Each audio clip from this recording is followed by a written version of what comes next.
Good morning, Macarthur! In today's program, World Dance Winners, honouring our Anzacs, 40-metre long public artwork unveiled, new mental health app coming, the Camden Art Prize, Australian Small Business Champion, and more. Hi everyone, here I am in downtown Glenfield, where I'm with some young guys today that have just come back from Glasgow recently, where they competed in the 2016 World Irish Dancing Championships.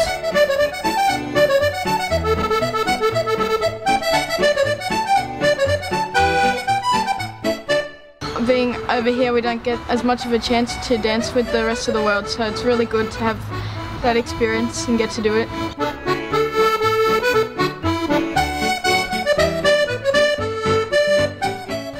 Memories. I've got a lot of memories. I ended up clicking the barrier in one of my dances. I also came back with a lot of more experience and to help with my training to progress in the world and also progress in Australia.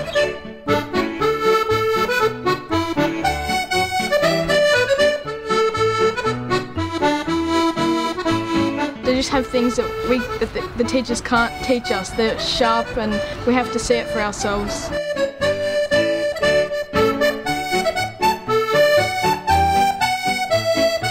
It was very exciting, but very nerve-wracking as well.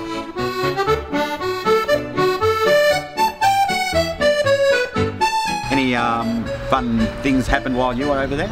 Well, I got a couple photos with some world champions. Well, I was a bit embarrassed when Mum got me to have a picture with my favourite dancer.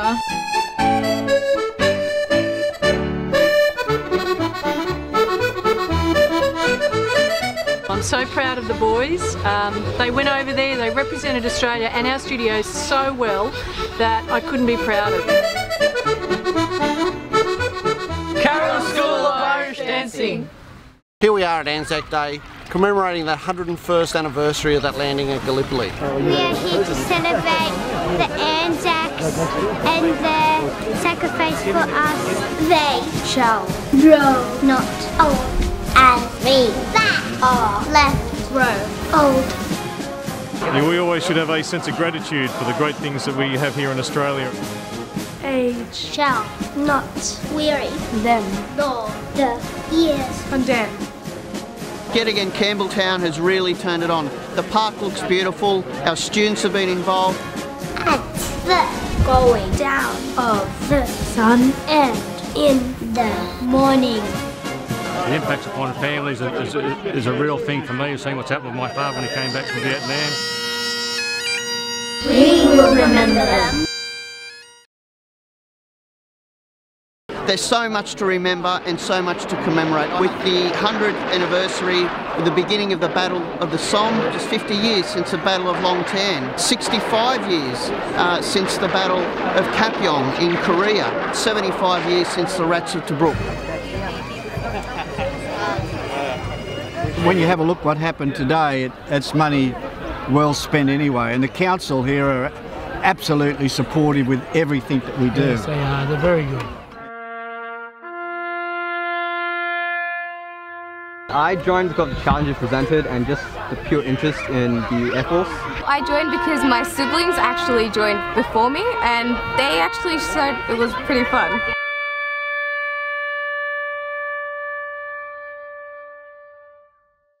Thanks to an initiative by the new Rotaract Club of Western Sydney University, a new mental health app for young people will soon be on its way.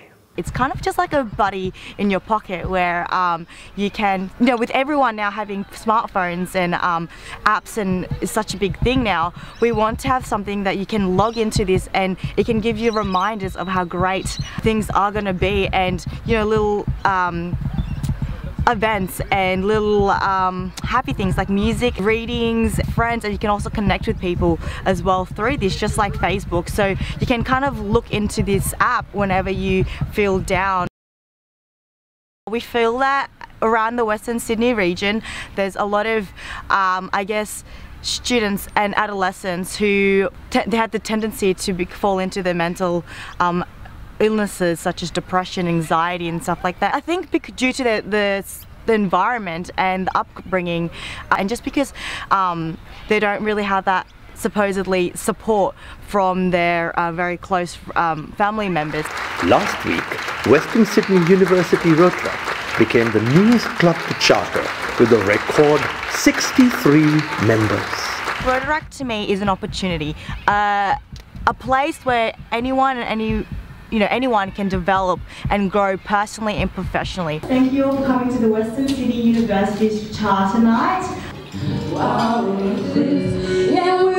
One of the reasons as to why we're doing this is because we want to work together as a community. This is the one thing I spoke about in Charter Night. It's time. I had these discussions even with myself that, I don't have time to do this, I don't have to do this. I make excuses, and so many people these days make excuses about time. You have time to do anything. Time is really shouldn't be an excuse for anyone. If I can do Rotaract, part-time job, university, and extracurricular activities, sporting stuff, I'm sure anyone can do it as well. Lives on the Line. A 40-metre-long public artwork was unveiled at the Railway Museum in Thirlmere. Conceived by Celeste Cook and Stephen Fernley, it honours our railway men who served during World War I. The railways were a very important part of the First World War, keeping the lines open, keeping those that were fighting fed and armoured, and also helping to get any of the wounded away from the battlefields. In many ways, if it wasn't for those railway lines, the war would have been lost. Lives on the Line has been made in 3 parts.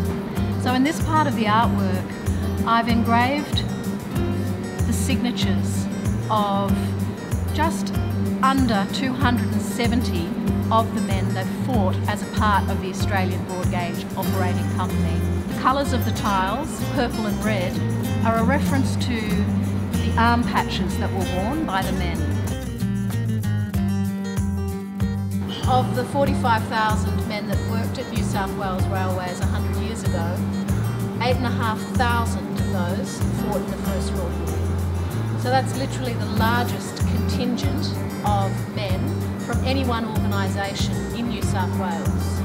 The majority of the artwork is made up of small pieces of ceramic that represent one.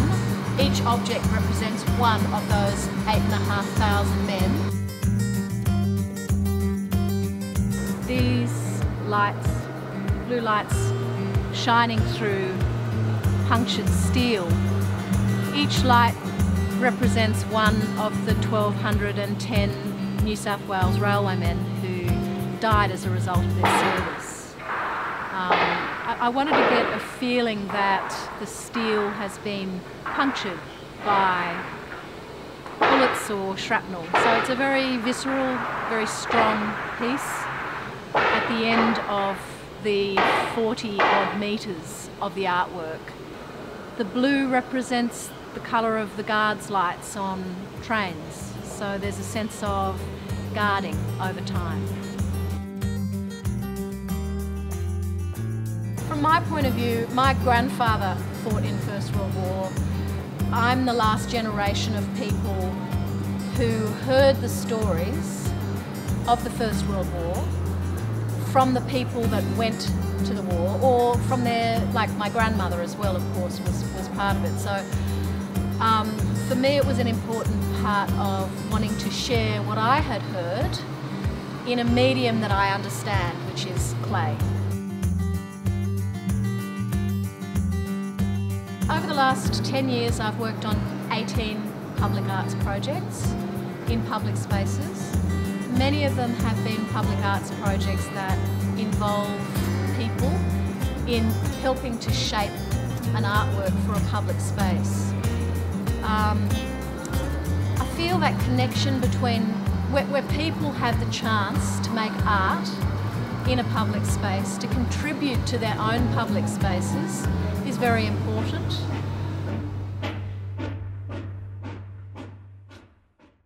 It's known as the Businessman's Logies, and this year JJ Performance Accident Repair Centre from Bargo won the ultimate honour in the automotive category of the Australian Small Business Championships 2016.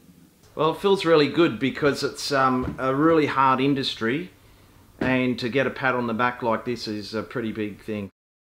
We focus heavily on quality, so it's not just about turning the money over, and it's, you know, like I've fixed families of generations now, the kids' cars and their kids coming through, so, you know, and we know a lot of people in the area, so it's a bit more personal. I think that keeps us ahead as well. Yeah, my wife works in the office. I've got 3 boys, but unfortunately they don't work in the business. They've got different trades, but yeah, my wife and I work in the business. Sometimes it's hard because I've come from a corporate background and my husband's been, he's a self-starter, so we've both got different ways of doing things. At the end of the day, it's about supporting each other. As soon as we get home, work doesn't enter the doors, so we're very lucky that way. We've got our other interests. It's very hard to find kids that want to work in the industry, and so yeah, I think long term we're going to be affected by that because we'll end up with no tradespeople left. I think it's important that a lot of repair shops do put apprentices through. Our biggest problem would be through insurance companies. That's, like I said before, it's one of our major suppliers. So they are pretty heavily into cost.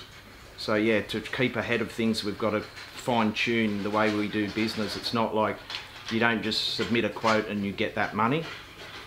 So yeah, we've got to make sure that we keep ahead of technology to be able to do the price for do the repair at a competitive price.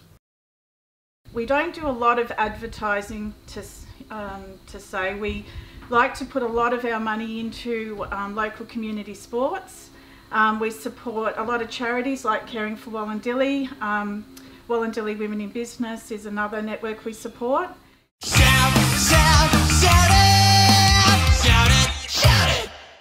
A definite shout out to Detective Senior Constable Fiona Duncan, who won the 2016 Macarthur Police Officer of the Year Award at the glittering annual Police Awards function organised by the Rotary Clubs of Macarthur. A special shout to Campbelltown's Mayor, Paul Hawker, for making a personal donation of $1,000 to Police Legacy that night. Good on you, Paul.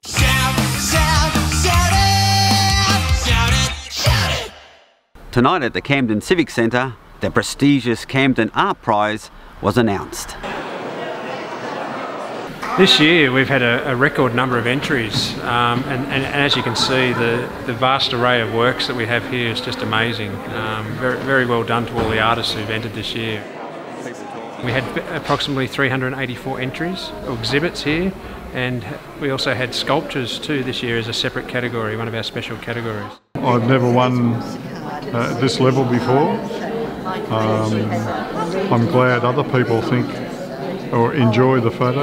I've been involved with the Art Prize for the last 3 years. This is my 4th. I would say it's been the biggest. I don't think I realised it, but this is the first prize I win, and also the first art competition I win. So I think I'm gonna sit down at home and just have a look and realise I'm just very happy about it. Art's coming back in fashion. It's never gone out of fashion, but a lot more people are putting, got the time, put their pen to paper, paintbrushes to paper, photography. We had the separate section in sculptures, which has brought a lot of people. Also just Camden, it's a great place to live, and people love being involved in the community, and an art prize like this that's been going for, this is its 41st year, I can't see why you wouldn't enter. And that's all we have time for today, Brian. Well, if there's anyone out there you know who deserves a shout out, any stories that you know need to be told, happenings you want covered, issues of community concern, and any little ones doing great big things, flick us an email at info@thewizardofozfunland.com or call 4626 7777. Remember, no story is too small to be told if it makes a difference to our community. Have a great fortnight!